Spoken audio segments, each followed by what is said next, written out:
proceder a la detención de una persona que procedía a orden de captura, 2 horas de captura por homicidio doloso en grado de tentativa y homicidio doloso. Uno de los sujetos se apoderó la escopeta de uno de los personales que tenía en su poder. La mujer había tenido en su poder, ¿verdad? Ella no menciona quién le había entregado, pero fue a parar en ese lugar.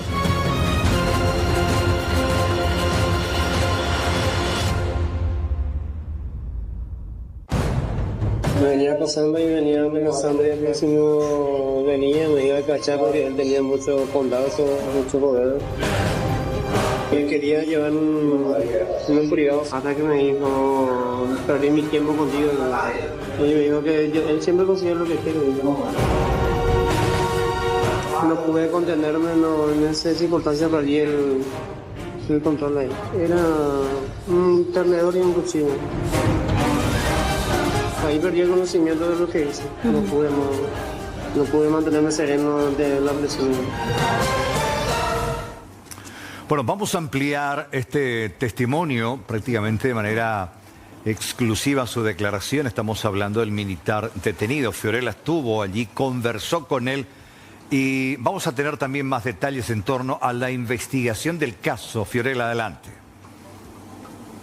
Buenas tardes, Carlos. Asimismo, estamos en la Fiscalía de San Lorenzo, donde luego de esa entrevista exclusiva con Remigio Llano, también ahora podemos acceder a una entrevista con el agente fiscal Ever García, que tiene en estos momentos la causa y está llevando a cabo toda la investigación de este caso que conmocionó a todo el país justamente. Por eso quiero acercarme a él para que pueda también dilucidar varias de las dudas también que se generó en torno a lo ocurrido con el ingeniero Félix Canazacua. Buenas tardes y gracias por recibirnos, fiscal. Buenas tardes. ¿Esta persona llegó a declarar el día de hoy? No, él se abstuvo de declarar, un derecho que ellos, los imputados, tienen. Entonces, bajo ese derecho, él dejó de prestar declaración, ¿verdad? Sí se le dio la oportunidad suficiente para que lo haga, sin embargo, él se eligió no declarar, ¿verdad? Un caso bastante confuso, fiscal, porque había ocurrido en principio en San Lorenzo, luego en Capiatá, pero el cuerpo se encontró en Encarnación. ¿Cómo podemos explicar esa cronología de una manera más breve? Bueno, nosotros relatamos en el acta de imputación de San Lorenzo. En principio, esta causa había ingresado el día sábado como persona desaparecida, ¿verdad?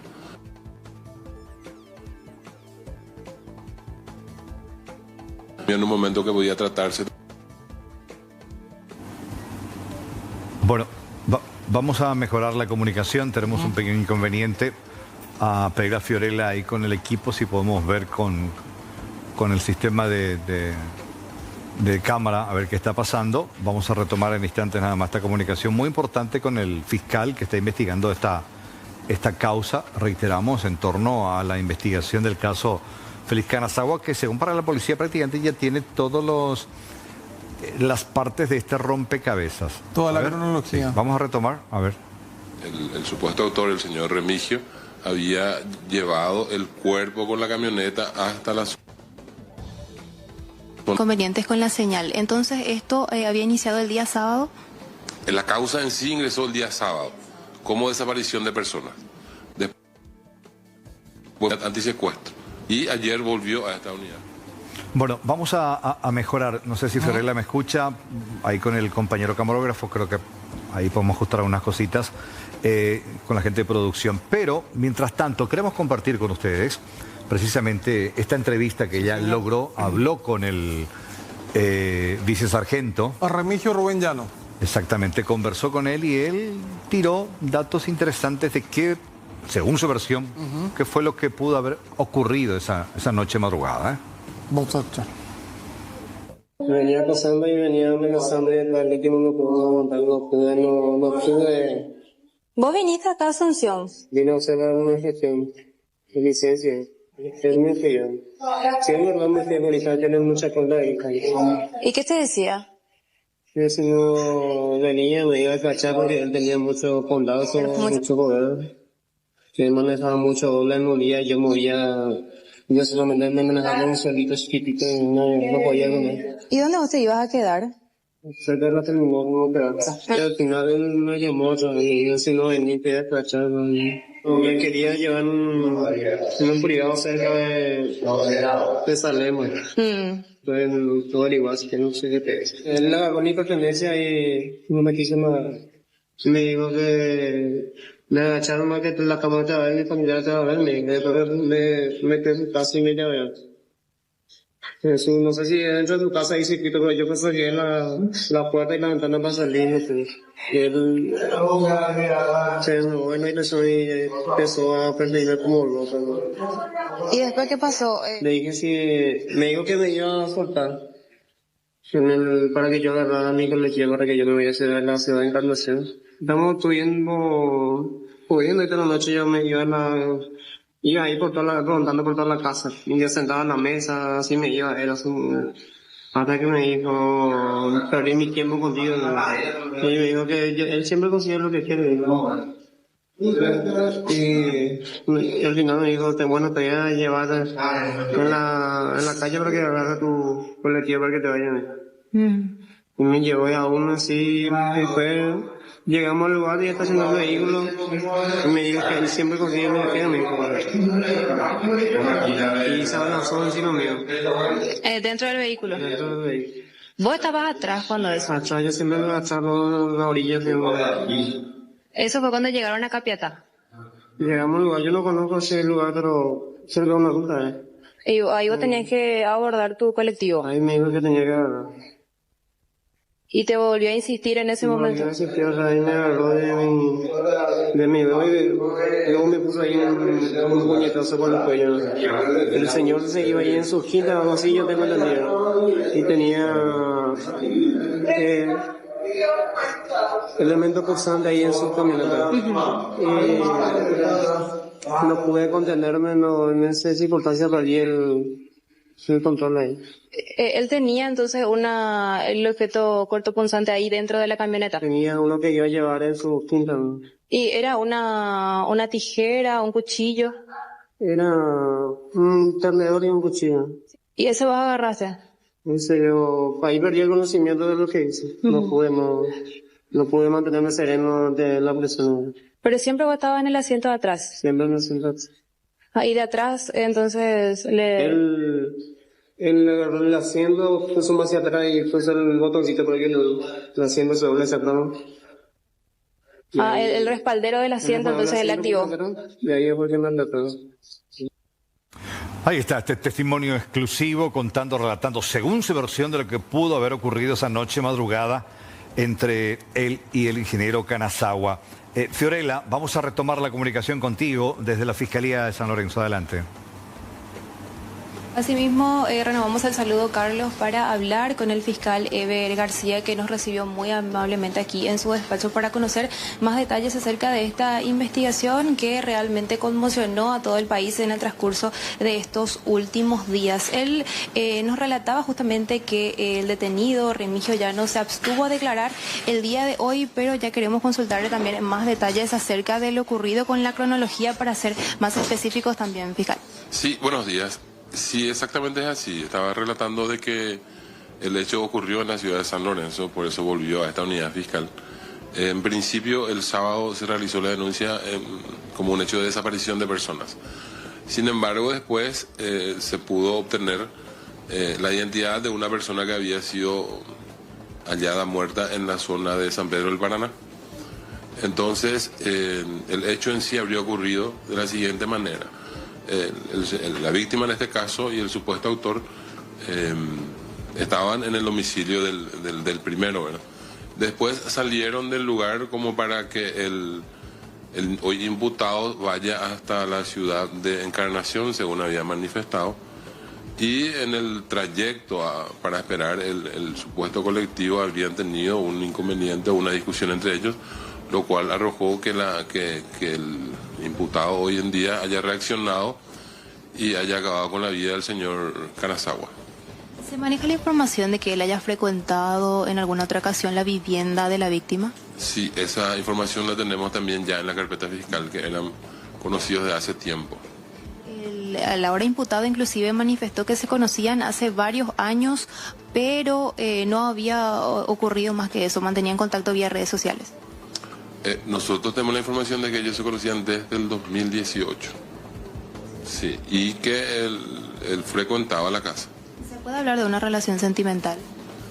No se podría descartar, pero nosotros no tenemos la confirmación por lo menos de eso, ¿no? Entonces esta no habría sido la primera vez que Remigio Llano llegaba hasta la vivienda del ingeniero. No, no fue la primera vez.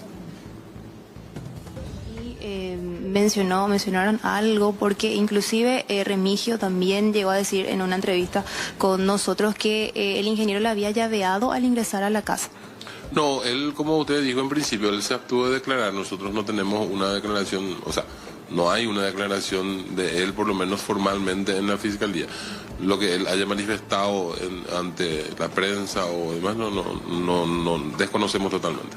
Entonces, esto se habría dado dentro de la camioneta en la ciudad de San Lorenzo. Exactamente, ahí dentro de la camioneta.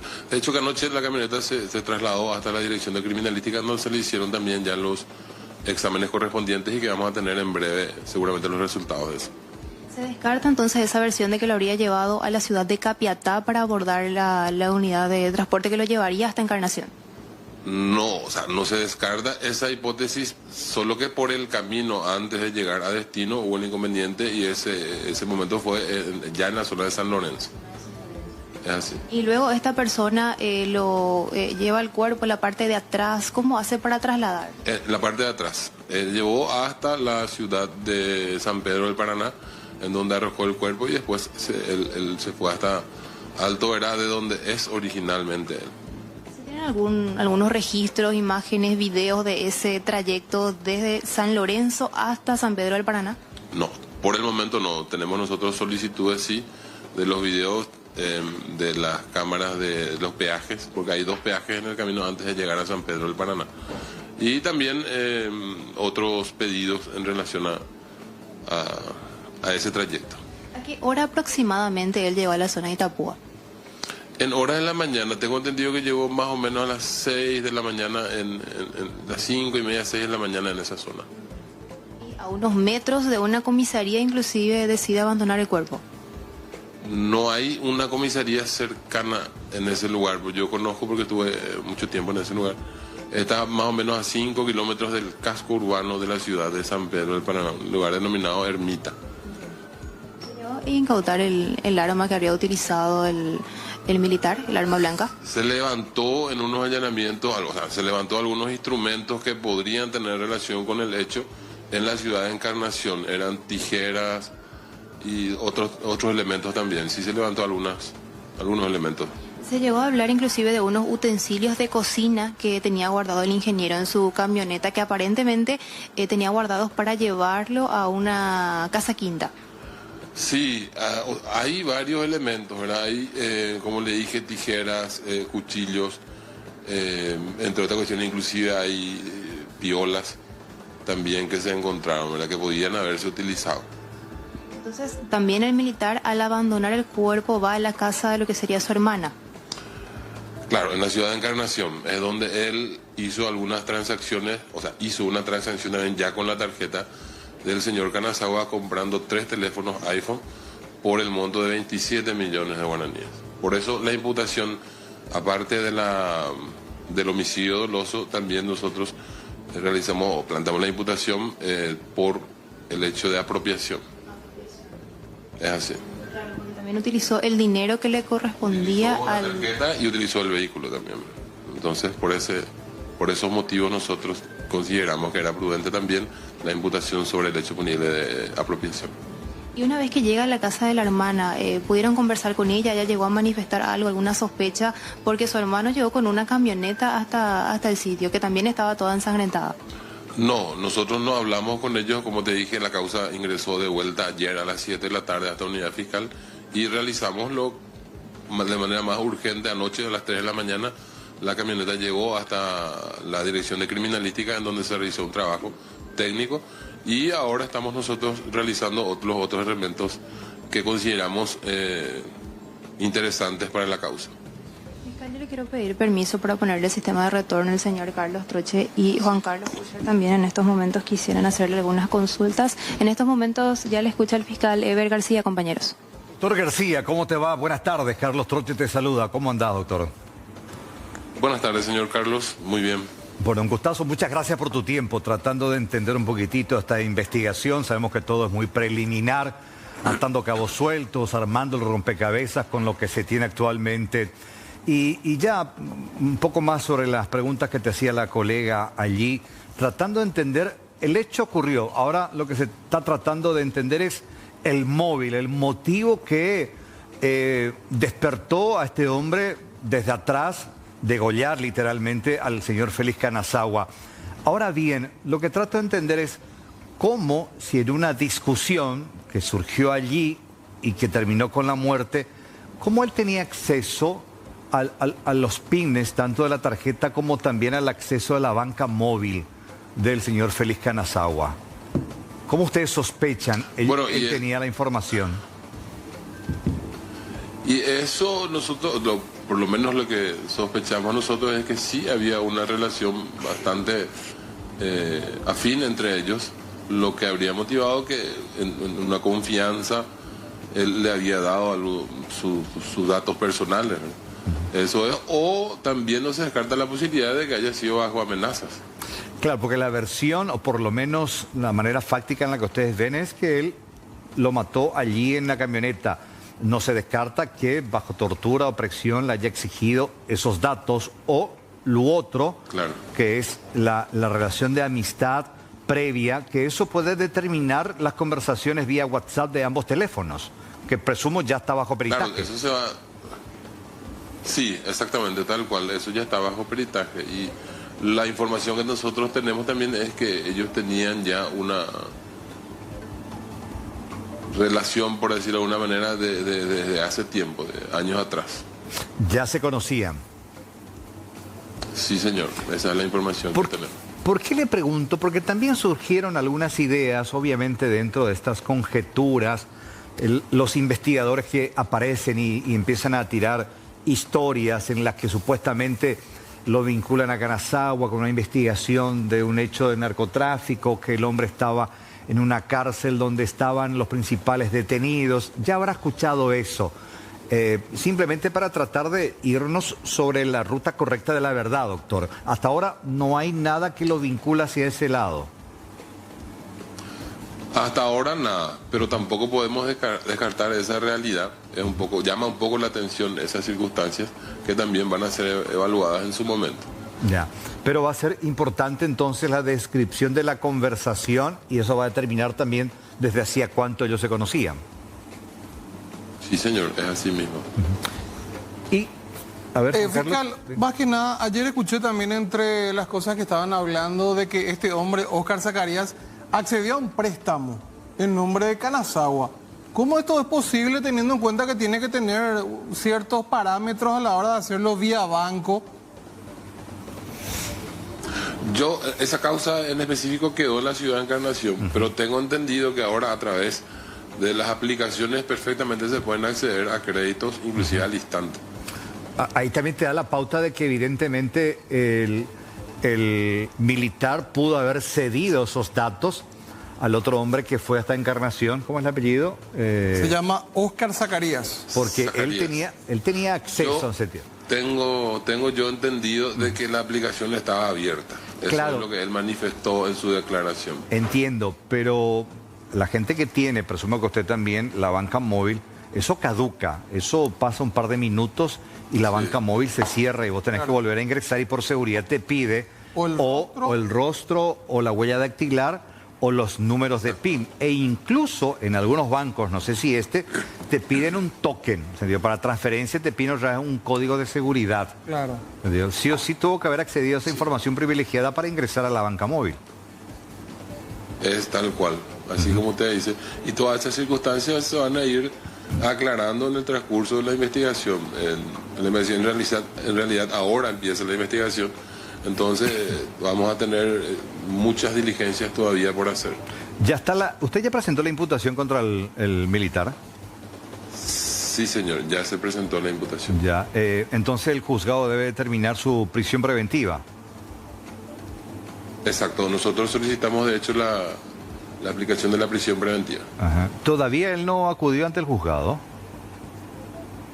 Ante el juzgado no, ahora sigue creo acá por el Ministerio Público, después se le va a trasladar seguramente al juzgado para la imposición de medidas. ¿Qué jurisdicción es la que va a intervenir? ¿Central? San Lorenzo. San Lorenzo, ¿no? En el juzgado de San Lorenzo. Bueno, perfecto. Sí. Cayó la causa en el juzgado penal de garantías número 3. 3. Ante cuyo magistrado debe de acudir y va a, obviamente, decretar la prisión preventiva mientras continúe el proceso y ustedes comiencen con la policía a armar este rompecabezas. Sí, señor, es así. Bueno, Fiorella, no sé si alguna u otra consulta final. Agradecer de nuestra parte también al doctor por permitirnos entender un poco más sobre esta tremenda y escabrosa historia que tiene como protagonista a Félix Canasaguas, que también tuvo su vida militar en su momento. Mencionando también, Carlos, ya que estamos hablando de esto de la banca web, de las contraseñas, consultarle también al fiscal si ellos pudieron acceder a algún registro, si el ingeniero en algún momento había enviado algún monto de dinero también a Remigio Llano en alguna otra ocasión, ya que como habían relatado, la relación de amistad o relación sentimental ya venía desde hace varios años. Todavía no tenemos nosotros esos datos, ¿verdad? De hecho, que vamos a solicitar, como le había recalcado, no tenemos en la carpeta fiscal aún esa.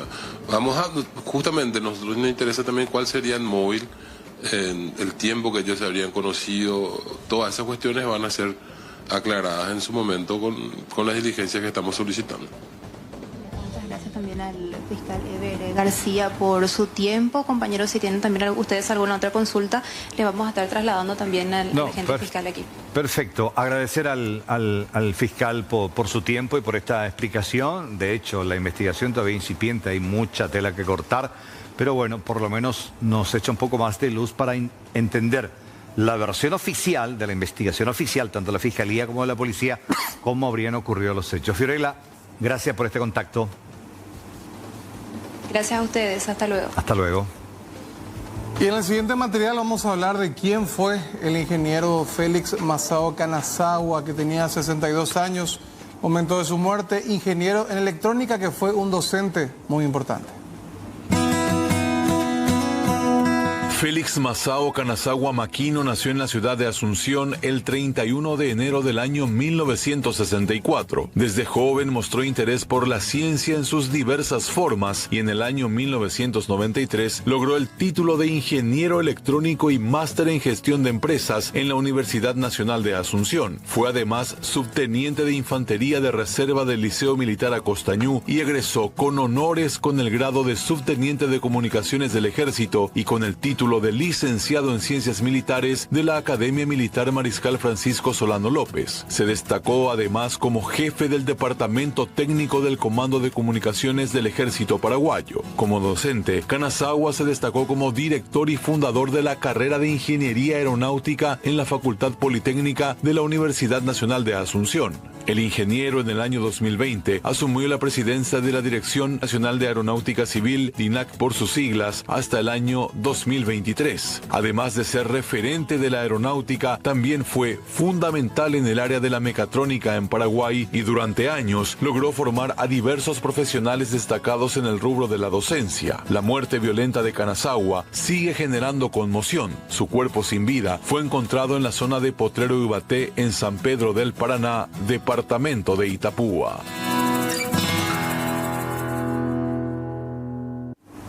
Bueno, ahí está su hoja de vida, excelente profesional, académico, muchos años frente a la DIGNAT y vinculado muy de cerca con todo lo que tenga que ver con la cuestión aeronáutica. Totalmente. Docente universitario. Fue director de la carrera de Ingeniería Aeronáutica. Exactamente. De la Universidad Nacional de Asunción. Tiene una gran cantidad de maestrías, enseñanzas, logros.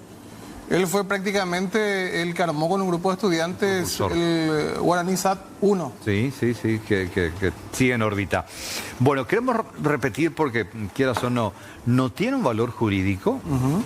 pero sí un valor periodístico. La confesión habló con nuestra compañera Fiorella, el suboficial Llano, desde su lugar de reclusión. Todavía sigue él entre la Fiscalía y la Policía hasta tanto pueda comparecer ante un juzgado de garantía cuyo juez o jueza va a determinar su remisión a una cárcel con prisión preventiva.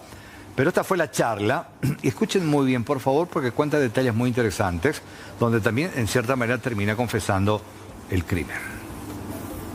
Me venía pasando y venía amenazando y el último no pudo aguantar, no pude.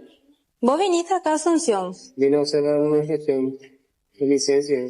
Es muy frío. Siempre vamos a teorizar, tener mucha cuenta de hija. ¿Y qué te decía? Si no venía, me iba a cachar porque él tenía mucho condazo, mucho poder. Que él manejaba mucho la movía, yo movía. Yo solamente me manejaba un suelito chiquitito y no podía con él. ¿Y dónde vos te ibas a quedar? Cerca de la terminó como pedazo. Y al final él me llamó otra vez y yo si no venía te iba a cachar. Me quería llevar en un privado cerca de Salem. Entonces, todo igual, si tiene un CGP. Él agarró mi pertenencia y no me quiso nada. Me dijo que me agacharon más que la cámara de mi familia estaba a verme. Me quedé en su casa y me llamé. No sé si dentro de tu casa hay circuito, pero yo pensé que la puerta y la ventana para salir. Y él se enojó en la ilusión y empezó a perseguirme como loco. ¿Y después qué pasó? Le dije me dijo que me iba a soltar para que yo agarrara mi colectivo para que yo me vayase a la ciudad de Encarnación. Estamos pudiendo esta noche yo me iba ahí rondando por toda la casa. Y yo sentado en la mesa, así me iba, hasta que me dijo, perdí mi tiempo contigo. Y me dijo que él siempre consigue lo que quiere.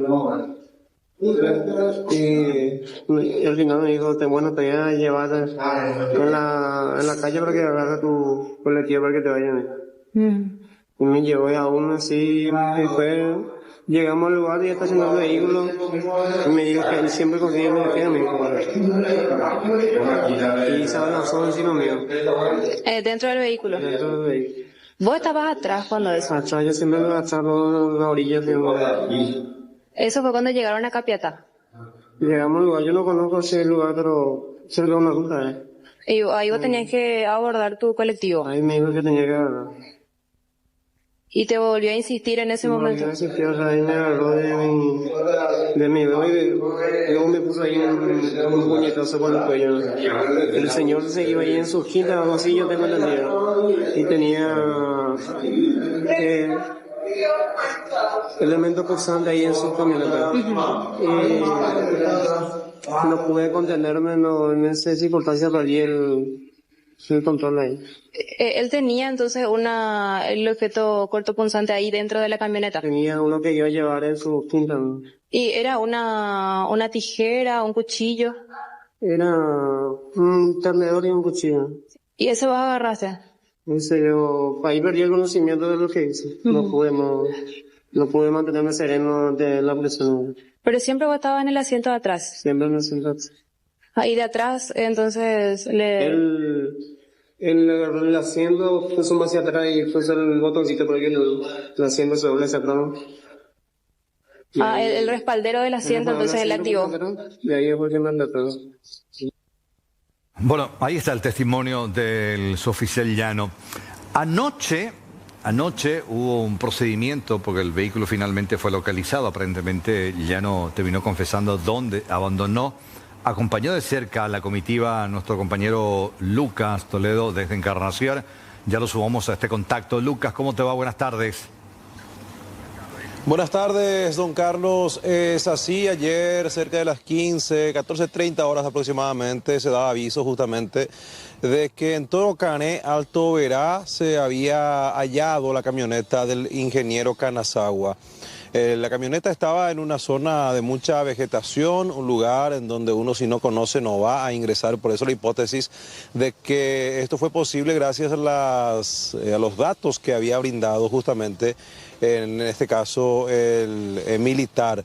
¿Y qué hacía él por la zona? Se preguntarán muchos. Es importante también aclarar de que a 2.000 metros aproximadamente en línea recta, si uno utiliza el camino alternativo en la zona es un poco lejos, pero en la zona nada más se encuentran los padres de este militar. Entonces, lo que se presume es que aparentemente en estos días, luego de que este hombre haya utilizado la camioneta de la víctima, incluso acá en Encarnación, se dirigió hasta Alto Verá y estuvo aparentemente por la casa de sus padres también. Esto no se descarta y luego abandona la camioneta en el lugar donde ayer justamente iniciaban las pericias. Estas pericias que se realizaron ayer permitieron constatar en el asiento del conductor, en la parte trasera, por así decirlo, en el lugar, en el compartimiento donde se guardan los documentos, manchas que pertenecerían a sangre. También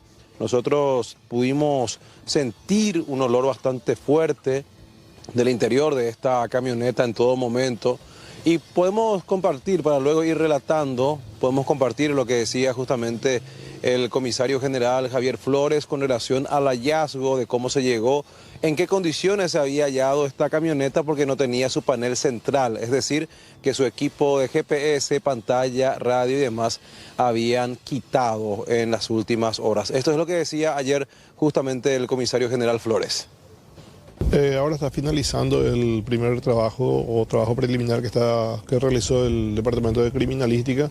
Ahora van a llevar el vehículo a la capital del país a los efectos de ser sometido a un estudio más avanzado. Esto ya es en consecuencia de la inspección preliminar que ellos han realizado, en donde observan que aparentemente pueden encontrar algunos vestigios de fluido sanguíneo. Entonces ellos van a llevar a la capital del país para ejercer un trabajo más técnico y científico en el interior de este vehículo. En la parte anterior, o sea, el asiento trasero, sería lo que ellos manifestaron como así también en el tapete delantero, pero como te digo, todo es muy preliminar. Ellos, para determinar mejor esas circunstancias, van a llevar el vehículo a la capital del país. Respetando la cadena de custodio, se ha asignado un personal de ese departamento que va a llevar el vehículo en las condiciones que debe ser transportado. Bueno, ellos van a determinar si es producto de que este corte. Ahora sí bien también llama la atención que este vehículo fue despojado de algunos artículos que tenían que estar, algunos accesorios que tenían que estar en el tablero del vehículo. Se ha retirado la parte en donde va el audio, las radios. Esto se ha retirado todo del vehículo. Bueno, se ha tratado de levantar algunas muestras. Me manifestó el personal interviniente de que aparentemente se procedió a ejercer un tipo de limpieza en los vidrios de los vehículos, pero que esto va a ser determinado una vez hecho este examen más exhaustivo. Hay mucha información, hay varios departamentos y varias direcciones que están articulando los trabajos técnicos, y entonces todo esto está siendo dirigido y bajo dirección del Ministerio Público, ¿verdad? Pero tenemos bastante información, así como están manifestando. Este punto no es muy distante de otro, y hay elementos que están siendo analizados a los efectos de determinar si hay terceras personas que puedan estar involucrados, amén de aquellas dos que ya fueron privadas de su libertad. Bueno, ahí está la camioneta, Sí, camioneta que él condujo desde la zona de Capiatá, sitio en el que aparentemente ocurrió esta discusión, esta muerte. Muestra, ayer decía el médico forense, un corte de derecha a izquierda, Sí, señor. de 10 centímetros. Es muchísimo. Lo que habría incluso afectado la yugular. Por eso, literalmente decía el doctor, se desangró. ¿Entendió? Prácticamente quedó sin sangre y él comenzó allí a desvanecerse y finalmente murió por un shock polémico. Imagínate el viaje de cuántas horas desde la zona de Capiatá hasta donde fue abandonado el cuerpo, teniéndolo detrás. A ver, Lucas de la zona, a ver, ¿cuánto tiempo desde Capiatá hasta la zona en la que fue encontrada la camioneta, o por lo menos donde fue tirado el cuerpo? Estamos hablando de cuántas horas más o menos, Lucas. Mínimamente, don Carlos, estamos hablando de 5 horas, 4 a 5 horas, dependiendo de la velocidad en la que venía, teniendo en cuenta también que es una camioneta de alta gama, en donde pudo haber en este caso levantado una velocidad importante, 4 horas y media. ¿Por qué? Porque no se trata solamente de San Pedro del Paraná, es una compañía ya que queda un poco alejada del casco céntrico. Es más, ayer donde se halló la camioneta, Estamos hablando de 92 kilómetros del lugar donde se encontró la camioneta, del punto en donde se encontró el cuerpo del ingeniero Kanazawa. Y de Encarnación queda el lugar del hallazgo de la camioneta, unos 120 kilómetros según medíamos justamente ayer, pero teniendo en cuenta las condiciones del camino, el aguacero reciente que había caído, las piedras y demás, el viaje, en el viaje que tuvimos se tarda, pero muchísimos más. Se notaba a simple vista, don Carlos, de que la camioneta se lavó recientemente. Esto se presume y que casi confirmado de que se lavó en la casa de la hermana, donde se encontró la huella de la camioneta también, la hermana del militar ahora que está siendo procesado. Y se notaba eso justamente, el rastro de que las alfombras se quitaron para lavarse, pero a profundidad. Uno a simple vista veía y no notaba justamente suciedad o mancha alguna. Sí, en esa parte donde relataba, en la parte trasera del asiento del conductor, en donde se guardan las documentaciones, que tiene un color diferente el asiento, que es un poco más blanco, ahí sí mancha de sangre, y el corte que tenía también en la reposera de la cabeza, justamente en la altura, presumimos de la cabeza, del cuello prácticamente, del que se sienta en la camioneta. Ayer, por disposición del fiscal Héctor Garay, se envió esta camioneta hasta el laboratorio forense de la capital del país, y ya hay resultados, obviamente, esto que también trascendía esta mañana, de que la prueba con luminol arrojaba positivo.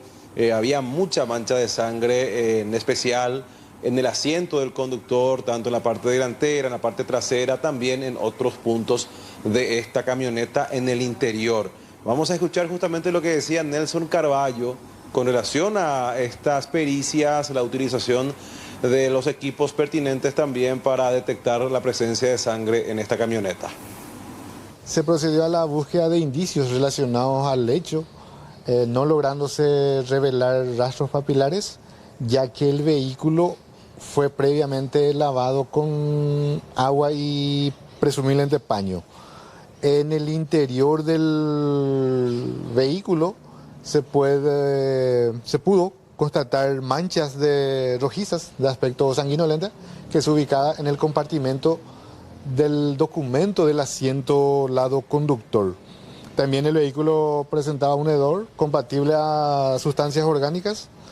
El tablero del rodado no se encontraba, como así también algunas alfombras y eso que fueron extraídos del rodado. Por disposición del fiscal interviniente, dispuso que el rodado sea trasladado hasta la ciudad de Asunción para la práctica de luminol, cuyo resultado fue positivo. ¿En qué parte del vehículo se constató mayor cantidad de sangre? En el asiento lado conductor. ¿Es en la parte de la reposera o en la parte trasera del vehículo? O sea, en todo el asiento conductor. Se presume sí, que la víctima se encontraba en el volante, como también el asiento del conductor presenta daños por cortes. La reposera de la cabeza. En la reposera de la cabeza y la parte posterior también. Bueno, esto confirma más todavía la hipótesis de que el crimen aparentemente, y bueno, confirma prácticamente que el crimen ocurrió dentro de la camioneta. Uno se pone a imaginar ese momento del traslado, así como decían don Carlos, Juan Carlos Duscher, desde Capiatá hasta el departamento de Itapúa, luego lo que realiza, la limpieza, el arrastre del cuerpo hasta el lugar donde lo abandonó finalmente. O sea, la semana que tuvo este militar tampoco nos imaginamos que fue fácil, poniéndonos a imaginar la atrocidad de este crimen. Escuchábamos también cómo confesaba prácticamente algunos detalles él mismo. Y bueno, quedan algunos detalles que aclarar para ir cerrando justamente este trágico suceso donde fue víctima el ingeniero Félix Kanazawa, don Carlos. Bueno, y está la causa de la otra investigación, del reducidor o del hombre que fue responsable de viajar después hasta Ciudad del Este con el teléfono del ingeniero y a realizar esas compras masivas que dice, según la investigación, no sé si lograron confirmar ustedes, la DENIT le incautó todos los teléfonos celulares que compró en Ciudad del Este. Nosotros le hacíamos esa pregunta al comisario Flores. Él dijo que el encargado de responder esa pregunta justamente era Pereira de Antisecuestros, porque es un dato que nosotros ayer justamente le estábamos preguntando. Lo cierto y lo concreto es que se comunica, en este caso el militar, el vicesargento, con Zacarías, que se dedica a la compra y venta de celulares. Él, tentado por la oferta, va, obviamente, compra por 500.000 guaraníes. Eso consta también en el acta del Ministerio Público, el aparato celular de la víctima, y posteriormente se aviva, por así decirlo, con la cuenta y se va hasta el este del país, con los datos que ustedes ya tienen de la compra, de todas las compras que habían realizado también. Hay datos también que ayer decía el comisario Flores, de que el militar, si bien ante el Ministerio Público en un principio no dijo casi nada, pero sí a ellos, en confianza, por así decirlo, brindaba datos que al final fueron ayudando a entender un poco más la historia. En un momento decía también el militar, no estaba yo en sí, decía en un momento dado, según el comisario Flores nos estaba relatando también, con relación a la conversación que tuvieron este militar con los personales de Antisecuestro en todo este trayecto de buscar el vehículo, porque si bien el militar brindaba algunos datos de la presencia de la camioneta aquí en el departamento de Itapúa, no dio en un momento dado la ubicación exacta, y recién ayer, después de una búsqueda exhaustiva, ahí sí aparentemente dice, bueno, les voy a llevar en dónde está la camioneta, o les voy a brindar esta información. Es lo que a nosotros justamente nos estaba relatando ayer, y cuando iniciaba esta búsqueda, o sea, cuando ya nos enterábamos de la localización de esta camioneta. Bueno, perfecto, excelente el reporte. Gracias, Lucas, por este completo relato. Desde ayer el procedimiento en sí, la incautación de la camioneta, la investigación allí, porque son dos causas distintas. Una la lleva el fiscal de San Lorenzo y el otro el de Encarnación, por el caso del reducidor. Lastimosamente, don Carlos, como se acostumbra acá en Encarnación, algunos fiscales, hay algunos que son bastante accesibles. Hoy hay otros que, como la fiscal Saldívar Luz, quien justamente está a cargo de la imputación o de la investigación del caso Zacarías en sí, ella al menos no nos atendió, nos fuimos a su oficina, tocamos la puerta, le escribimos, le llamamos, no accedió a ninguna entrevista, al menos a los medios de comunicación aquí de la ciudad de Encarnación. Lastimosamente es importante también tener todos los detalles acerca de lo que pasa con Zacarías a partir de ahora. Bueno, ojalá nos permita escucharla y conocer un poco en qué situación está la investigación de esta causa. Gracias, Lucas. Hasta luego, don Carlos. Hasta luego. Bueno.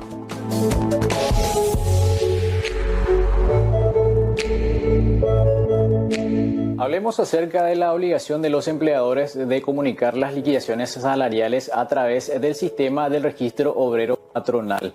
Estas obligaciones se encuentran a su vez dispuestas en el decreto número 1989 del año 2024 y en la resolución del Ministerio del Trabajo, Empleo y Seguridad Social número 324 del año 2025. Es muy importante que todos aquellos empleadores que cuenten con un usuario y contraseña para acceder al sistema puedan ir regularizando estas comunicaciones incluso a partir del mes de enero del presente año. Esto es en forma retroactiva. Hay que precisar y aclarar que estas comunicaciones retroactivas no estarán sujetas a multa. Esto ya lo estableció inclusive el propio Ministerio del Trabajo, Empleo y Seguridad Social. ¿Cuál es la importancia de esta obligación? Que el empleador pueda adecuarse y acostumbrarse por sobre todo a estos nuevos métodos para realizar estas comunicaciones a través del sistema del registro obrero patronal.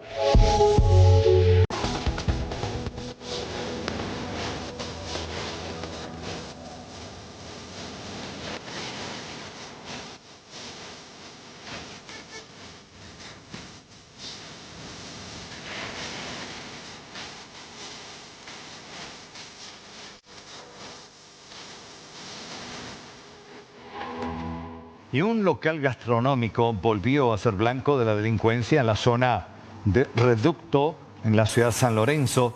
Por segunda vez una persona actuó en solitario y quedó registrada por cámaras de circuito cerrado durante el robo. El hombre ingresó al establecimiento luego de forzar una de las ventanas. Una vez dentro, el sujeto recorrió durante varios minutos todo el local con total tranquilidad, revisando distintos sectores.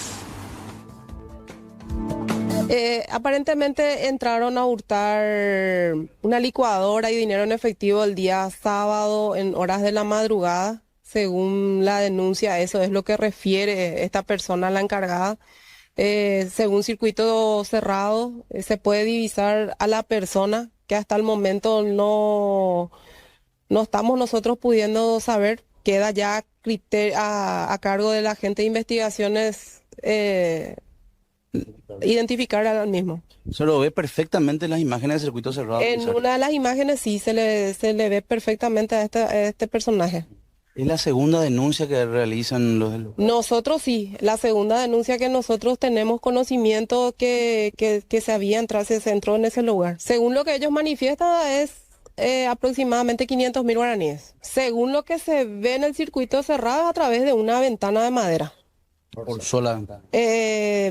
Como que picó la madera, no sé, con algún objeto habrá hecho un agujero y forzó ahí. En esa ocasión no se le veía perfectamente como ahora se ve. Solamente se le ve así como de lejos la silueta. Aparentemente es la misma persona. La primera denuncia fue el 31 de diciembre.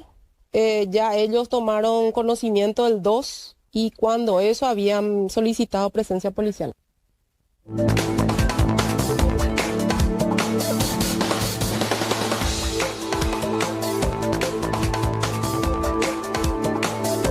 Hablamos ahora de este caso. Una abogada conocida como Norma Tomen, fue encontrada sin vida en el interior de su vivienda en la zona sur de Fernando de la Mora y ahora las autoridades buscan esclarecer qué ocurrió en las horas previas a su muerte. Tras informarse del hallazgo, acudieron de inmediato agentes de la Policía Nacional y del Ministerio Público y la zona fue acordonada mientras los investigadores realizaban las diligencias correspondientes y recababan elementos que permitan determinar las causas de la muerte. Sí, todavía la Fiscalía no tiene ninguna hipótesis cerrada. Se están evaluando varias circunstancias. Llama la atención algunas cosas, por ejemplo, el BDR fue manipulado, fue configurado desde junio del año pasado para que no se grabe, para que las filmaciones no queden grabadas. El registro de las filmaciones desde el año pasado hasta la fecha. Exactamente. Bueno, la verdad que mucha información respecto a eso no te puedo dar porque no fui habilitada para ingresar por obvias razones, ¿verdad? Trabajo de criminalística también de la fiscal y entonces simplemente puedo aportar las diligencias que se están haciendo. Se está también haciendo verificación de sus camionetas, de sus vehículos, a fin de levantar algún indicio.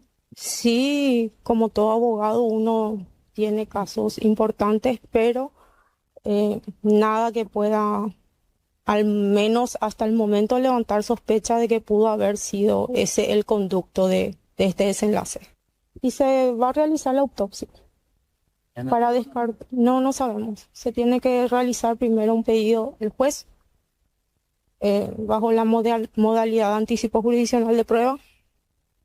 Y bueno, para ir descartando cualquier situación de muerte violenta. Hemos concluido la autopsia de la señora fallecida ayer, la señora Tomen, y en el caso de Norma hemos encontrado que la causa de muerte, la causa definitiva de muerte es una asfixia provocada por una tetania, una parálisis de los músculos respiratorios y de todo lo que es el sistema respiratorio, provocada por la acción de la corriente eléctrica, es decir, la electrocución en este caso provoca la muerte por una parada respiratoria. Y acá una cuestión también para que siempre aprovechar las oportunidades para que se comprenda mejor las cuestiones que tienen que ver con este tipo de eventos. La electrocución puede matar ya sea por una afección cardíaca o por una afección respiratoria. En el caso de la afección respiratoria, de la parada respiratoria, se caracteriza por una muerte donde se produce asfixia y por lo tanto se presenta una cianosis, un color azul, que en este caso cubre todo el rostro de la fallecida. Y en el caso de la afección cardíaca por una arritmia cardíaca, el cuerpo. Entonces es lo que se le conoce.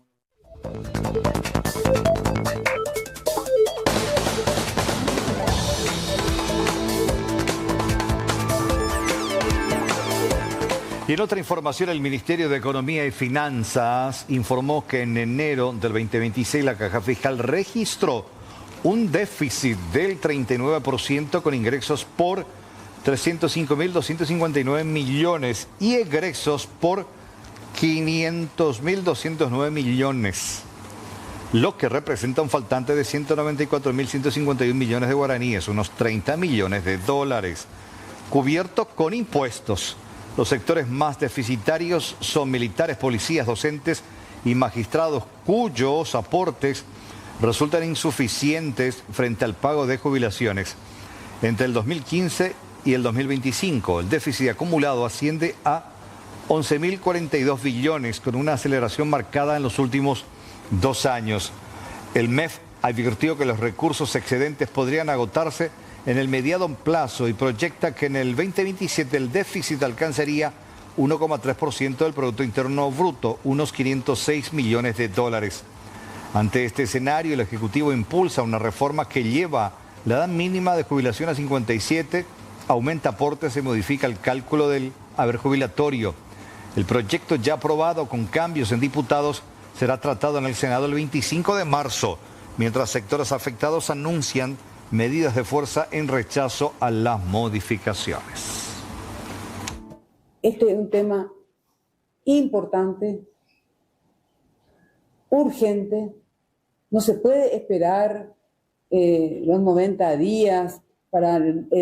no solamente no se puede esperar, no puede ser una sanción fiscal, porque ahí lo que van a demostrar que no les importa a la gente, que no les importa la dignidad de los funcionarios de todas las áreas, porque están acá afectados los maestros, los policías, los militares, y en una reforma en conjunto están afectados todas las cajas, porque hay que consensuar.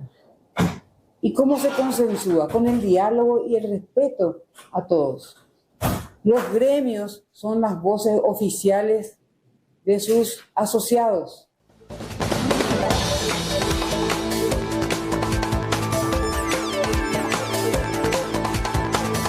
Y 3 personas, una madre, una joven y un adolescente, fueron encontradas sin vida en el río Capibarú, en la colonia Yerobiá del distrito de Buenavista, departamento de Caazapá. Tras varias horas de intensa búsqueda encabezada por bomberos y la policía, las víctimas fueron identificadas como Leónida Rivas Gaona, de 41 años, Ninfa Luján Insaurralde, de 18, y un menor de 13 años, hijo de la mujer fallecida. El hecho habría ocurrido mientras realizaban una actividad de pesca y fueron arrastrados por la corriente en una zona profunda. La inspección forense determinó como probable causa de muerte la asfixia por inmersión y posteriormente los cuerpos fueron entregados a sus familiares en medio de la conmoción de la comunidad.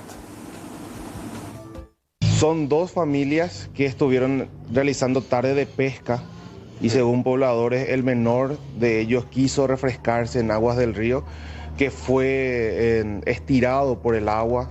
Después le siguió una chica de 18 años que le quiso salvar, que también fue estirada, y en la desesperación la madre de 41 años se lanza al agua también y lastimosamente fue también arrastrada por el mismo. Fueron localizados en alrededor del lugar donde desaparecieron, en ese riacho que se encontraba en el lugar. Según mencionan pobladores que estuvieron haciendo el trabajo de buceo, que es un lugar peligroso de gran profundidad, hay pozos, suele remolinear, como ellos mencionan, y ahí fue donde fueron estirados.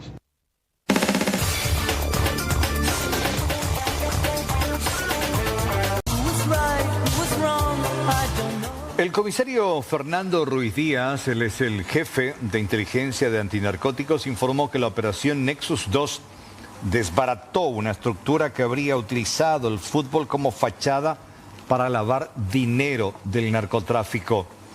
Según la investigación, el ex arquero del Club Olimpia, Víctor Hugo Centurión, y el empresario Dioniso Manuel Cáceres serían piezas clave del esquema y continúan prófugos con orden de captura. La red presuntamente traficaba cocaína desde Bolivia y Colombia, ingresándolas por pistas clandestinas y enviándolas principalmente a Brasil, dejando parte para el narcomenudeo local. Durante 9 allanamientos, además de requisas en cárceles de Emboscada y Encarnación, fueron detenidas varias personas vinculadas a este grupo e incautaron vehículos de alta gama, armas, municiones, dispositivos electrónicos, dinero en efectivo y documentos. La policía indicó que no existen pruebas de un nexo actual con el narcotraficante uruguayo Sebastián Marcet, aunque algunos implicados habrían tenido relación con él. Varias propiedades pasarán a administración de Senavico por presunto lavado de activos. No está vinculado. No podemos descartar, ¿verdad? Pero no podemos hablar de ese operativo de Ultrance ni de Marcet. ¿Es el único detenido hasta el momento? No, tenemos 3 detenidos. Sí. ¿De los 3 detenidos tiene la identidad de los otros 3, de los otros 2 detenidos? Ya se tiene toda la identidad y también de los 2 prófugos de este operativo. Bueno, son varios allanamientos, son varios fiscales que están en este operativo. Imagínate que son 10 fiscales, hay una fiscal cabecera que lleva la causa. Son 9 allanamientos más 2 constituciones en la penitenciaría. Bueno, nosotros fuimos a buscar aparatos celulares que hemos encontrado que para nosotros es de vital importancia. La casa pertenecería al jugador Víctor Centurión. También, ¿qué se encontró en esa vivienda? Es una casa que aparentemente es alquilada ya por él. Sí, presumimos eso ahora porque el detenido de aquí también es un jugador de futsal. Tengo entendido que es del Club Cerro Porteño, pero ya que... Aprovechan sus viajes para llevar droga. Así mismo. De hecho que se han incautado varias documentaciones, se han incautado vehículos, aparatos celulares y dinero en efectivo. Hasta el momento eso es lo que me reportaron, pasajes aéreos, ya sea a Bolivia y a Colombia. Bueno, son 3, ¿verdad? Hasta el momento no tengo todavía. El de acá es un jugador de futsal, según manifestó, ¿verdad? Hemos realizado un operativo el día de mañana en prosecución, ¿verdad?, a un operativo que ya se inició en el año 2022, ¿cuál es el operativo Nexus? Entonces, este operativo se realizó en su primera fase el año pasado y el día de hoy se operativizó la segunda fase con el allanamiento de 9 inmuebles, propiedades privadas, la detención de 3 personas con órdenes de captura y la incautación de varios elementos, ¿verdad?, que tendrían vinculación con el tráfico internacional de drogas.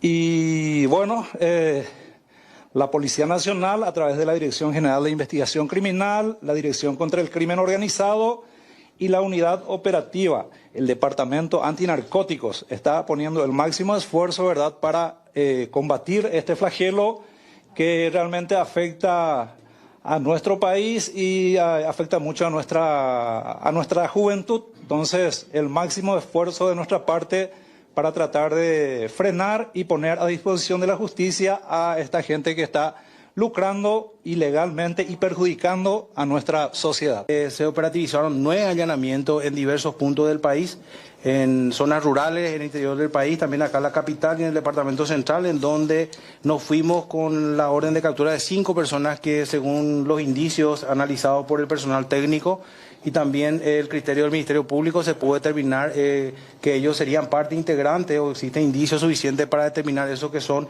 miembros de una organización criminal transnacional.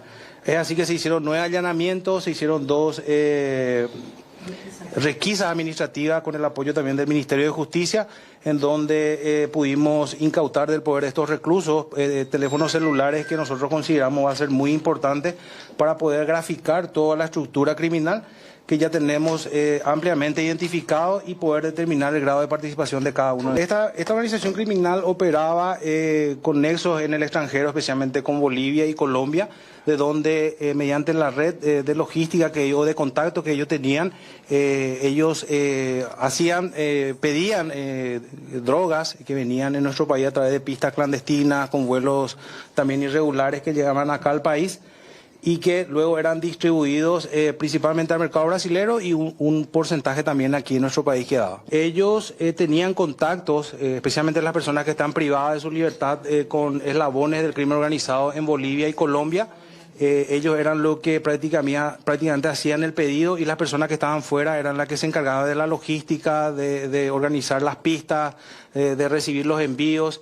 Y por lo que hoy encontramos así a prima facie, yo le puedo decir que podemos corroborar esos envíos de dinero, transacciones comerciales, compra de inmuebles, de apartamentos.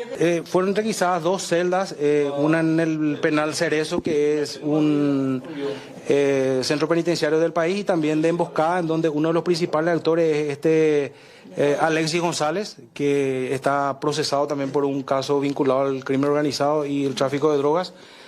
Felizmente, como ya adelanté, mediante el apoyo del Ministerio de Justicia también pudimos conseguir la incautación de esos elementos que van a ser sometidos a pericia. Y el otro, que fue hecho en encarnaciones de alias Monchi, que también era uno de los articuladores. Y un hombre de nombre César Zárate sufrió un accidente el día lunes en la ciudad de Ipané, específicamente en el barrio Centro.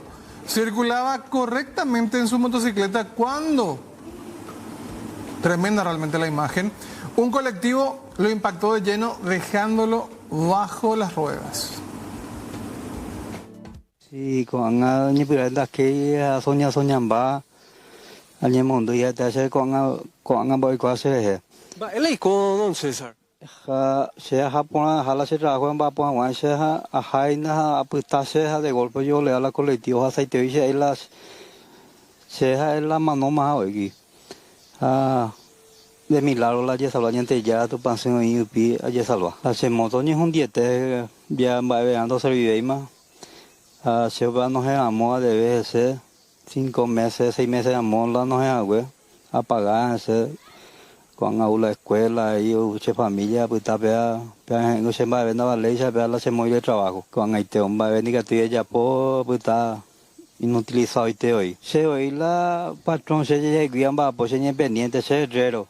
Hace los elementos de trabajo con situación cuál se un dice que pues está sin móvil sin va te ve ahí se pipa las cosas jamás va po 15 días mira la mira el esposo por la se lleva pues lleva la va pues pues está en el taxi carga va contratar ya la trabajo va pues otro penguin dice que pagan taxi carga negana muy man va la ni voy a única tú ahí va ella po se 10 años hay coco a ver nunca me la púa muy 20 años hay púa con la moto nunca no me se ve si te ve la. Bueno, literal se salvó de milagro. Vamos a otra información porque padres, estudiantes y también exalumnos del Colegio Internacional se manifestaron nuevamente en contra de la designación de un nuevo director general en la institución. Reclaman que la persona designada no cumple con los requisitos para asumir el cargo, ni siquiera tiene capacidad reconocida en educación, aseguran los manifestantes. Estamos desde la Asociación de Padres, el CESI, el Centro de Estudiantes, la Asociación de Exalumnos, moviéndonos por esta causa que nos une en relación a la ilegítima designación de una persona como director del colegio. Y realmente lamentamos tener que venir a realizar esto porque desde un principio pedimos que se abra la mesa de diálogo a la Junta Directiva, al presidente Richard Troche, al vicepresidente Wilfrido Velar, ambos de Coronel Oviedo, al hermano del mal designado director, a Julio Mareco, que es parte de la Junta Directiva, y al pastor de la iglesia, parte de Discípulos de Cristo de Luque, Darío Aquino, que son los 4 que están llevando adelante esta medida contra los chicos, contra los alumnos, ¿sí? Contra nuestros hijos. contra la gente que está manteniendo el colegio, contra los chicos que se están formando, con el lema del colegio que dice en su visión y misión, formando líderes con valores y principios cristianos. ¿Qué principios y valores nos están enseñando, señores? Y al señor Cristóbal Mareco Lir le digo, por favor, sométase a los procesos y no pase por encima. Se hace llamar líder del colegio. ¿Quién le puso ahí? Por favor, gente de la Junta, necesitamos hablar. La verdad que muy preocupado ya por esta situación. Desde la Asociación de Exalumnos también respaldamos obviamente a la Asociación de Padres, que es la PASI, y a todos los padres. Aquí somos todos padres representantes, están nuestros niños, y realmente lo que estamos un poco ya teniendo que hacer esta marcha, ¿verdad?, más forzada y más fuerte, es totalmente el blindaje y el cerramiento que tiene la Junta del colegio. En su cabeza Richard Troche, que no está pudiendo abrir las puertas de diálogo, la iglesia misma, el director mismo, a quienes nos estamos dirigiendo en más de contadas veces con notas, y realmente estamos acá firmes para defender un poquitito el principal tema que estamos buscando, el rechazo del director. Queremos una persona idónea, una persona apta, con la capacidad que tiene que ser, y bueno, vamos.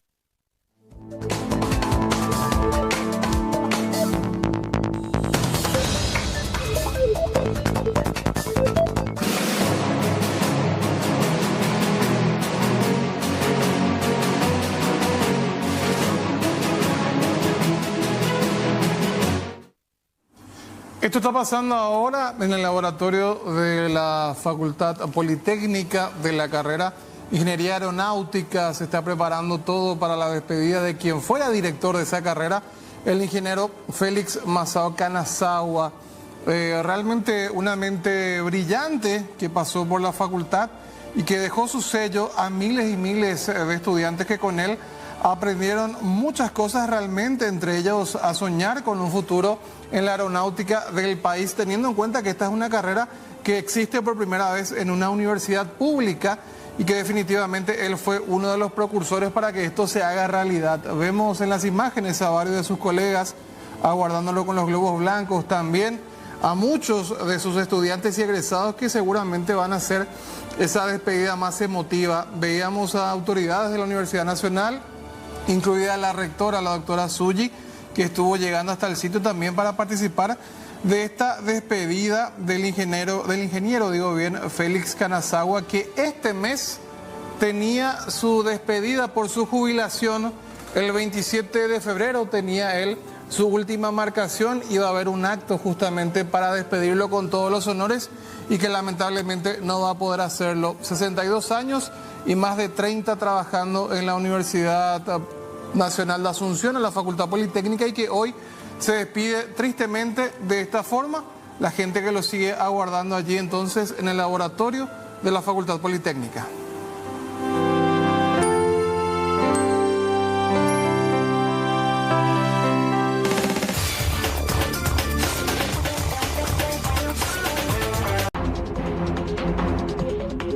Se procedió a la detención de una persona que procedía a orden de captura por homicidio doloso en grado de tentativa y homicidio doloso. Uno de los sujetos se apoderó la escopeta de uno de los personales que tenía en su poder. La mujer había tenido en su poder, ¿verdad? Ella no menciona quién le había entregado, pero fue a parar en ese lugar.